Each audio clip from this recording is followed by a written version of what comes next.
My fiance's brother spit in my protein shake. Her dad said to let me break so custody would be easy. My fiance texted that I was too attached. So I smiled, gathered proof. Now I have full custody. They don't even get to hold my daughter. I'll never forget the sound of the hammer in my hand when my life changed. My name's Josh. I'm 34, and I work as a park ranger out near Big Horn County, Montana. Been with the Forest Service for almost a decade. When I proposed to Zoe last spring, I really believed we were building something real. A little cabin, a growing family, a quiet life. Turns out, I was building a trap. It happened on a Saturday afternoon. I was up in the attic laying new roof planks. It was hot, the kind of dry heat that makes the insulation itch straight through your shirt. I had earbuds in, but one of them had died that morning, so I could still hear a little. I wish I hadn't. Below me, the ceiling thinned into the living room. The boards weren't fully nailed in yet, so sound carried. I paused to adjust a beam, and that's when I heard Zoe's voice. I mean, come on, he's like a stable pigeon with boots. He was practically made for this. There was a laugh. Not hers. Her brother Cal. God, Zoe, he snorted. That's cold. You're gonna be a mom, not a grifter. Then came the third voice. Low, dismissive. Her father. I never liked that man. He's dependable. That's what matters. Let him feel important. Once the baby's born, we'll see how long it takes for him to crack. I froze. Completely. The hammer hung in my hand like dead weight. I stared down at the nail I was about to drive, but my hand wouldn't move. They were talking about me. And not just talking, planning. Then Kel piped up again, all casual and stupid. What if I swap out his protein powder with some powdered laxatives? See how stable he is then. They all laughed. I couldn't breathe. I should have dropped through the ceiling and demanded answers. But I didn't. I just kept still, kept quiet, and then, like an idiot, I raised the hammer and started driving it into the plank again. Not because I needed to, but because I didn't want them to know I heard. My heart was thudding in my ears, loud as the hammer strikes, but I kept going. Tap, tap, tap, like I was in a trance. They weren't just using me for money. They were planning to take my child. I thought about the ultrasound picture stuck to our fridge. The little smudge we called Sprout until we picked a name. I thought about Zoe holding her belly, smiling like I was the luckiest man alive. And now, I didn't know if anything she ever said to me was real. I stayed up there for another hour, pretending to finish the job, pretending my world hadn't just shattered. That was the moment something inside me broke, or maybe it started to harden. Either way, it changed me. Because from that point on, I wasn't just a man building a roof. I was building an escape. Coming down from the attic felt like climbing out of a grave. My legs were stiff, not from the work, but from how long I'd stayed crouched in one place, too afraid to move, too afraid to make a sound. I didn't know what to do. Scream? Cry? Pack a bag and leave? But I didn't do any of that. I walked down the ladder, brushed the sawdust off my pants, and stepped back into the house like nothing had happened. The sun was starting to dip low outside. Through the kitchen window, I saw Cal throwing sticks for the dog, laughing like everything was fine. Like he didn't just talk about dosing me with laxatives. Zoe was in the kitchen, humming as she stirred something on the stove. Hey babe, she said, glancing over her shoulder. You finish up there? Yeah, I said, and my voice came out weird, hollow, and a little too loud in my own ears. Just about. She smiled. Perfect timing. Dinner's almost done. I nodded and walked past her into the mudroom, where I kept my boots and jacket. I stood there for a minute, just staring at the hooks on the wall. My hands were shaking, and I clenched them into fists until they stopped. I went back into the kitchen and took a seat at the table. Kel came in right behind me, sweaty and red-faced from chasing the dog.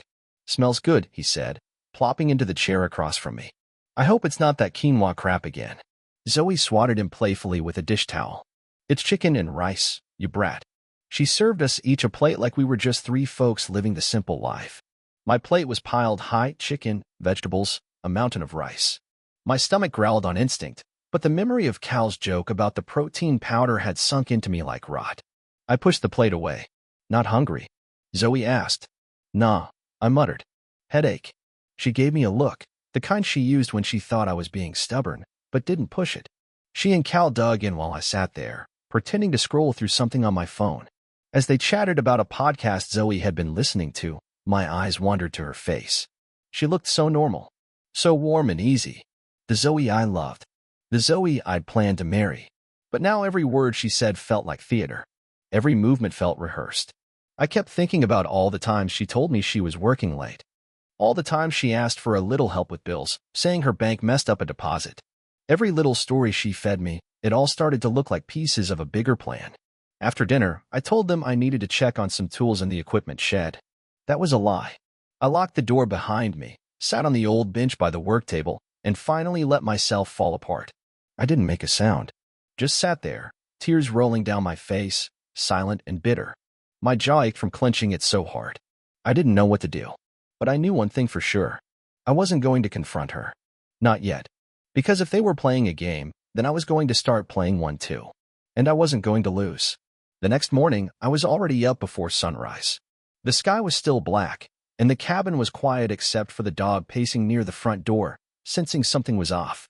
I moved slowly, careful not to make noise, careful not to change too much too fast. This had to look like routine, nothing more. That's when I started the operation. I didn't have a name for it at first. Later, while watching footage from a trail cam, it came to me, glacier drift. Slow, icy, powerful, and always moving beneath the surface. The first step was money. I opened a new checking account under my middle name and set up small auto transfers from my main bank. Nothing noticeable, just $50 here, $100 there, enough to build up without tipping Zoe off. I signed up for a new cloud drive under a burner email and made sure it wasn't connected to any of our shared devices. Then I started scanning things. Receipts for diapers and onesies Zoe said she ordered for the baby, but that were delivered to her father's address in Powell. Screenshots of her Amazon orders logged in while she left her tablet open. One of them was for a crib sent to W. Mather. That was her dad. Next came the audio. I rigged up a set of motion-triggered wildlife recorders, the kind I'd used a dozen times before to monitor coyote activity near trail camps. I mounted them inside the cabin, one under the living room vent, another hidden in the baby's nursery, behind a fake smoke detector I ordered online. They triggered whenever someone walked through, recording everything in short bursts. Nobody thought twice about it because I'd always been the guy with outdoor gear cluttering the place. At night, I'd sit in the shed and label the audio files. Nothing sinister at first, just small remarks. Zoe complaining to Cal about how slow I was to pick up on things. A joke about how even park rangers need to be domesticated. I saved everything. While I kept playing the part of the helpful fiancé, I started moving my gear to a hunting cabin a friend of mine kept up near the Idaho border. Just a few things at a time. My good boots, my old hiking pack, a few of the baby items Zoe hadn't paid attention to. Every trip out for supply runs gave me cover to stash more. I even moved the dog's backup food bin and crate. Nobody noticed. I kept a journal, too. Not for me, for the court. Daily entries. Time-stamped. Fed Zoe lunch. Picked up prenatal vitamins. Changed oil in her car. Took measurements for new fence gate. Gave foot rub. That kind of thing. Always factual. No emotion. Just a clean record of me being a good partner. During the day, I studied. State custody laws. Legal loopholes for unmarried fathers. Rights and resources. I didn't know if I'd need to go to court, but I needed to be ready. I made a spreadsheet of lawyers and started calling around, asking vague questions, pretending I was helping a friend. And all the while, I smiled. I kissed Zoe's cheek. I rubbed her belly. I listened to her baby name ideas and acted like the name Aiden didn't make me want to scream. Because I had time. And they didn't know what was coming. Every glacier looks still on the surface. But deep down, it's moving, cutting, changing the land beneath it. And I wasn't going to stop until I was on solid ground, alone if I had to be, but free, with my child. It started during the first heavy snowfall of the year. Zoe's water broke around 2 a.m. I'd just gotten back from the shed, where I'd been updating my log and backing up audio files from the living room recorder. I still had sawdust on my jeans and mud caked on my boots when she called out from the bedroom. Josh, it's time. I grabbed the overnight bag I'd packed a week earlier, double-checked for the documents I wanted to have with me, and we loaded into the truck. Cal was at a friend's house that weekend, thankfully. Just the two of us and our old shepherd, Imo, whining by the front door as we drove off into the white. The hospital was an hour away. She gripped the dash the whole time while I kept the truck steady on the snowy road. Neither of us said much. Maybe it was the pain, or nerves, or the weight of everything unsaid between us. She played the role of the brave mother-to-be, and I played the role of the man she believed still had no clue. She screamed during labor. I held her hand. She cursed at me once. I didn't flinch. When the baby came, I was the one who cut the cord. The nurse handed her to me first, a slippery, warm little bundle wrapped in a pink and blue striped blanket. I stared at her face for what felt like hours, even though I knew it was probably just a minute or two. She blinked up at me like she recognized me already. My chest ached. We named her Rin. Zoe had wanted something trendier. Autumn or Harper or some name you'd see on a brunch menu. But I stood firm. Rin, like the bird. Quiet. Resilient. The same bird Zoe once rolled her eyes at when I told her it was my favorite. The nurse wrote it down without argument. Zoe looked too exhausted to care. A few hours later, while Zoe slept under a thin white blanket, I stood in the men's room down the hall and cried quietly against the sink. Not sobbing. Just silent tears that came slow and heavy, like snow piling on the roof. I thought about the moment I first heard Rin's heartbeat at the clinic. The way Zoe squeezed my hand back then like we were in it together. I thought about the attic conversation and how none of that mattered now because she was here. I kept every diaper I changed locked. Every time I fed her, I wrote it down. I took photos of her sleeping on my chest, time-stamped and dated. I made sure there was no question about who was there, who showed up, who held her hand first. I wasn't playing anymore. I was documenting. And when I looked at Rin, so tiny and soft in the crook of my arm, I didn't feel hatred or revenge. I felt purpose. Because if I had to fight the whole damn world to keep her safe, I would. And I'd already started. 2 weeks after Rin was born, I caught Cal on camera spitting in my protein shake. He didn't know it, of course. The kitchen looked empty. He came in from the back deck, hoodie half-zipped, whistling some tune off-key. He opened the cabinet, pulled down my shaker bottle, the green one I always kept clean, always in the same spot, unscrewed the lid, and leaned over it with a wicked little grin. Then he hocked a loogie into it, twisted the top back on, gave it a shake, and walked off laughing. I didn't touch the bottle. I never intended to. The trail cam footage was crisp, crystal clear. I saved it to the folder labeled custody evidence and made 3 backups, 1 on a flash drive, 2 in encrypted cloud folders. I named the clip _cal_protein_incident_1.mp4. Because if there was one, there would be more. Zoe had no idea. Or maybe she did. That was the thing I couldn't stop wondering. Because around her brother, she always played both sides. She'd scold him for joking too much, then later giggle behind my back about how boys will be boys. Meanwhile, her Instagram was a theater show. She posted a photo of me cradling Rin on the hospital cot, our strong protector, my mountain man, like she hadn't spent the entire pregnancy talking about how she hated small-town life. She posted pictures of Rin's first bath and captioned it like it was a family memory, but cropped herself in from a selfie she'd taken an hour before. I knew because I could see the background didn't match. And in private?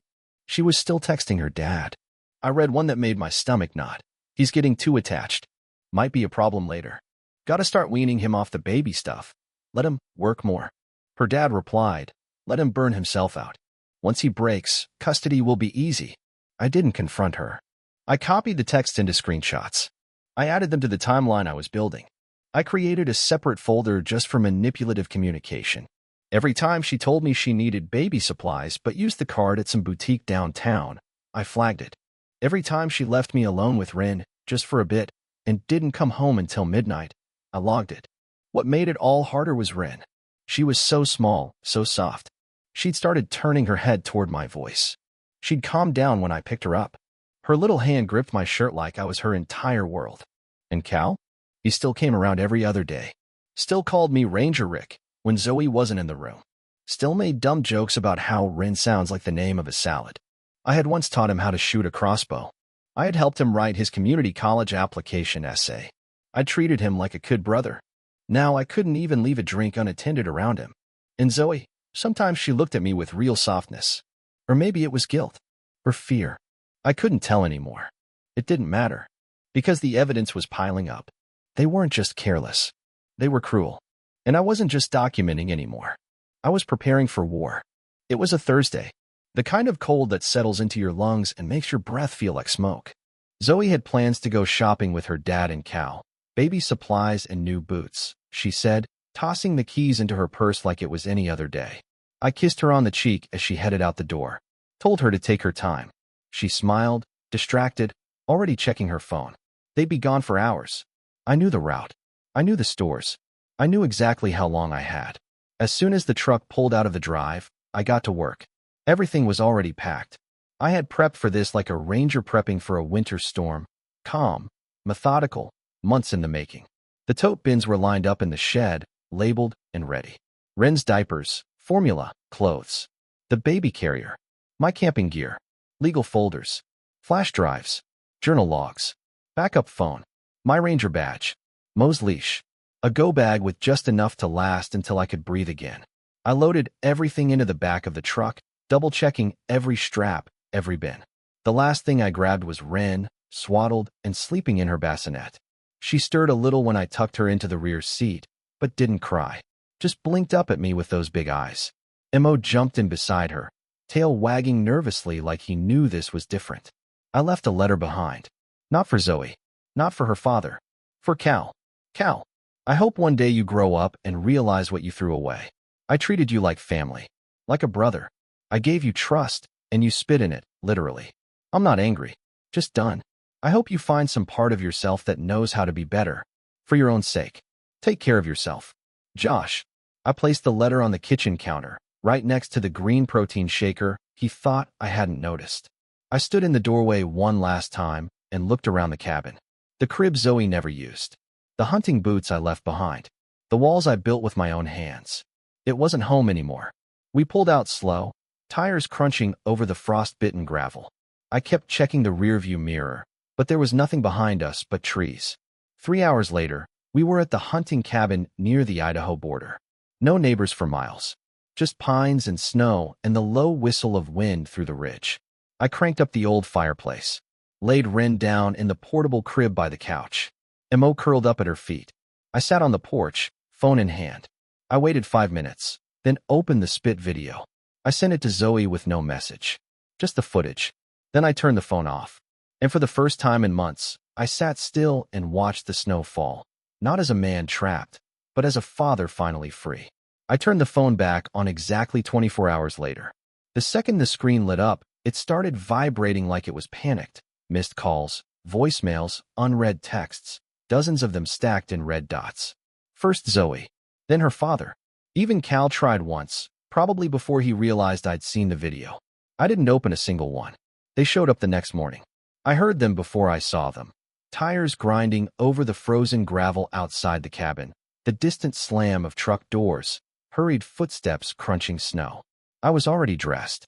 Ren was asleep in her carrier, strapped against my chest. Mo stood by the door, ears perked, ready. I opened it before they could knock. Zoe looked wild-eyed, like she hadn't slept. Her father stood behind her, stiff, silent, jaw clenched. He was holding her coat in one hand, like he'd dragged her here. "We need to talk," Zoe said, breathless. "You have 10 minutes," I replied. Not a second more. They stepped inside, but I didn't invite them to sit. I just stood in the middle of the room, Ren's small weight warm against me, her breath soft and steady through the blanket. "I don't know what you think you saw," Zoe started. I cut her off, walked over to the old laptop on the table, opened the lid, and hit play.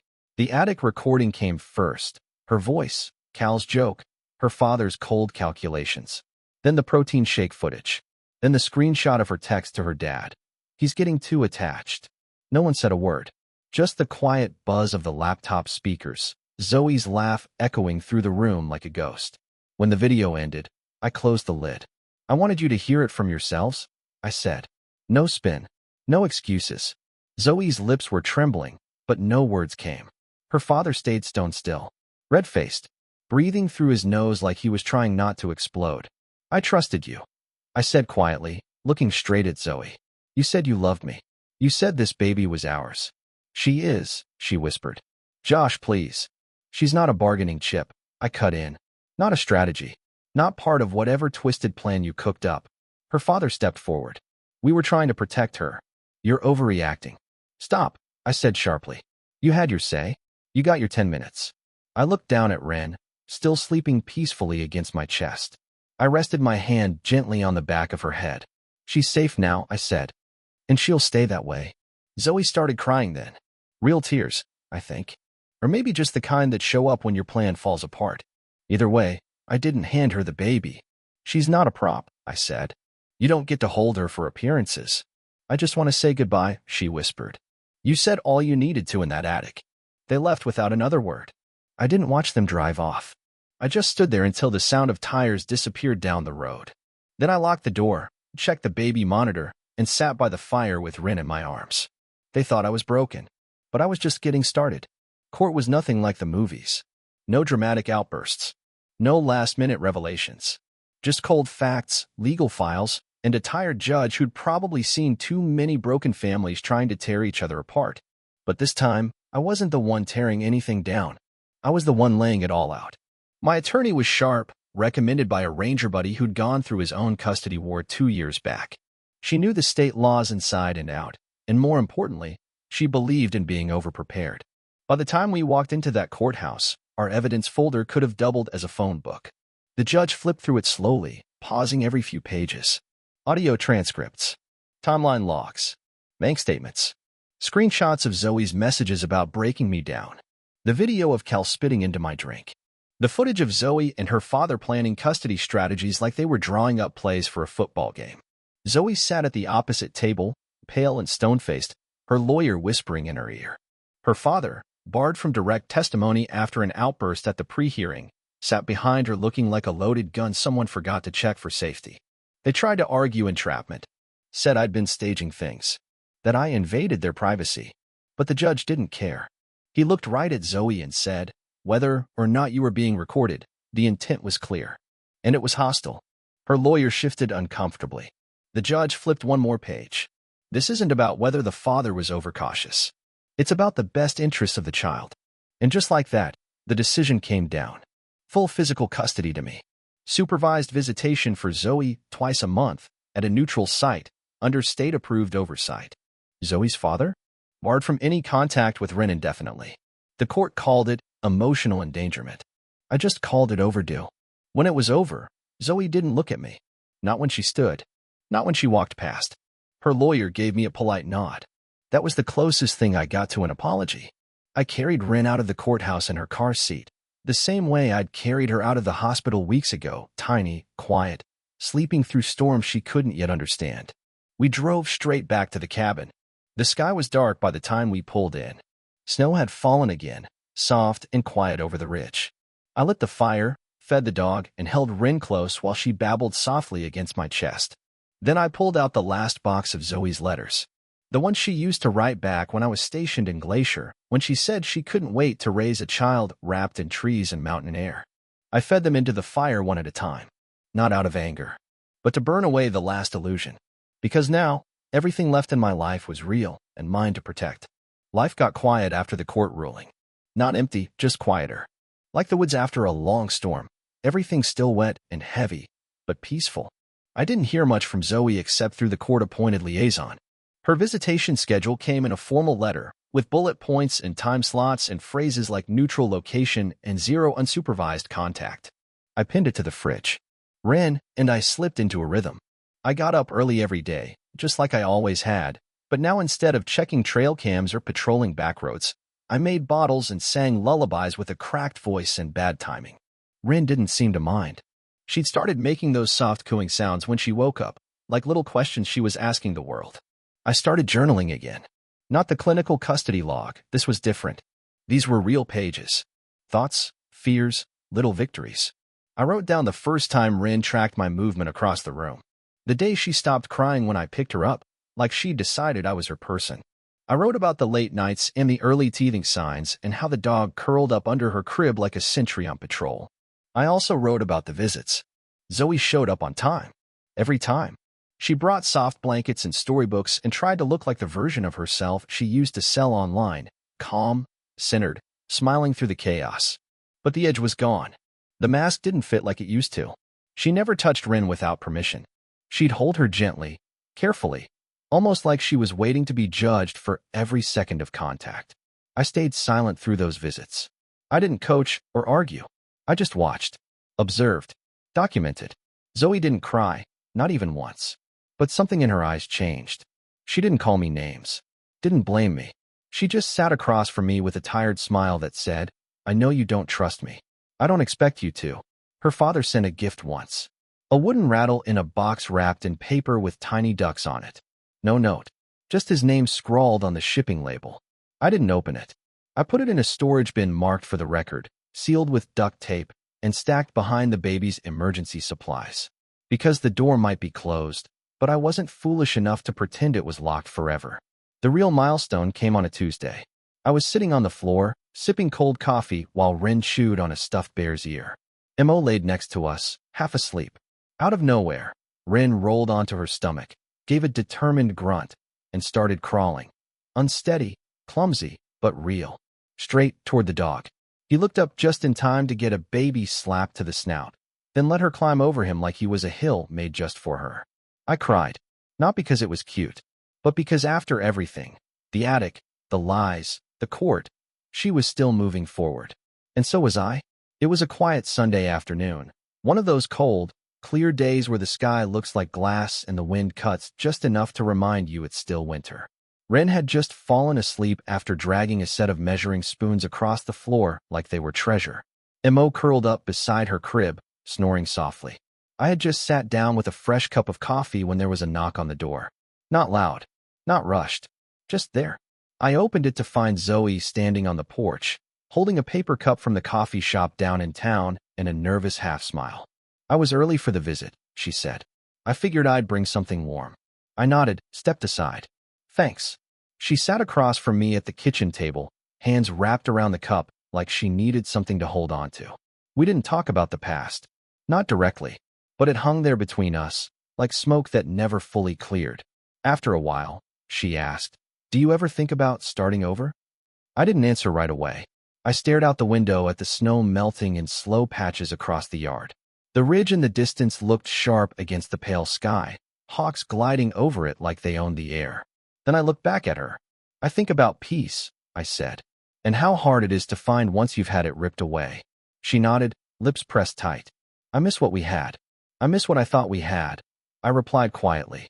That's when she leaned forward, her voice lower than I'd ever heard it. "Would you ever consider reconciling?" "I've changed." I believed she meant it in that moment. Maybe she had changed. Maybe the months apart, the court-ordered rules, the loss of control, maybe it humbled her. Or maybe she just missed the comfort of what we used to be. The life she once manipulated but could no longer access. I looked at her for a long time. Then I shook my head.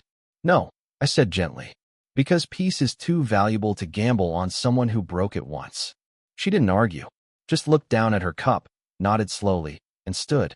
Before she left, she peeked at Ren sleeping in the crib, her fingers twitching like she wanted to reach out but knew better. "She looks like you," she whispered. I didn't say anything. I just opened the door. She walked out into the cold, not looking back. A few minutes later, I picked Ren up and zipped her into her little puffy jacket. We walked out to the edge of the ridge behind the cabin, where the trees thinned out and you could see for miles. A hawk coasted below us, wings spread wide and steady, cutting through the air like it had somewhere to be but wasn't in a rush. I held Ren close and whispered, "Love isn't always loud, sweetheart, but it's always honest." She yawned into my shoulder. When we went back inside, I shut the door behind us and smiled. Not because everything was fixed, but because I finally knew what home felt like. And I wasn't giving it up for anyone.